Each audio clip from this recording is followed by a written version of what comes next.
Olá, alunos! Na aula de hoje, iremos verificar a influência do povo africano na língua falada no Brasil. Você já reparou que a língua que falamos no Brasil é diferente do português falado, por exemplo, em Portugal?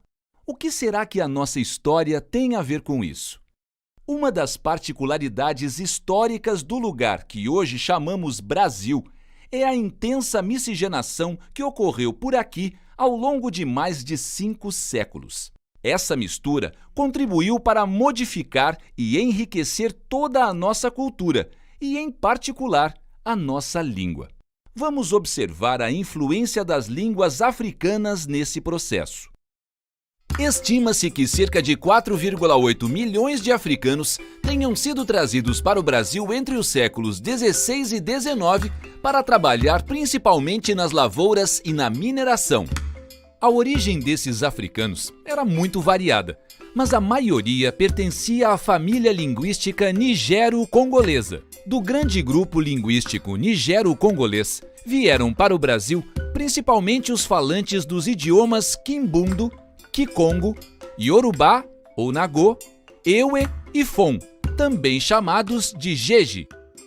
No Brasil, o intenso contato entre os indivíduos escravizados trazidos da África e os falantes do português e da língua geral, originada do cruzamento entre línguas indígenas e europeias, acabou provocando o que chamamos interação linguística. Uma consequência disso foi que nossos modos de falar a língua mudaram e novas palavras foram incorporadas a ela. São de origem africana palavras como caçula, dengo, cafuné, samba e bagunça. Outros exemplos são os verbos cochilar, fungar, xingar e zangar. A palavra nhoca, também originária da África, aqui virou minhoca. E calumba se transformou em calombo.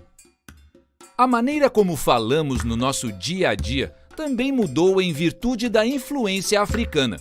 Por exemplo, os ditongos ei e ou passaram a ser pronunciados como e e o em algumas regiões do país.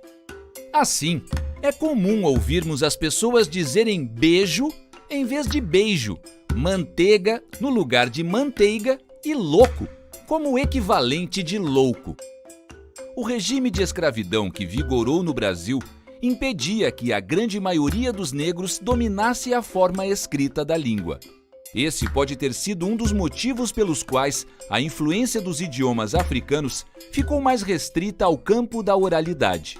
Mas a rejeição a muitas dessas influências na norma culta do nosso português também pode ser, em parte, explicada pelo lugar que os negros foram obrigados a ocupar na sociedade brasileira e pelos preconceitos contra o que era associado à sua cultura.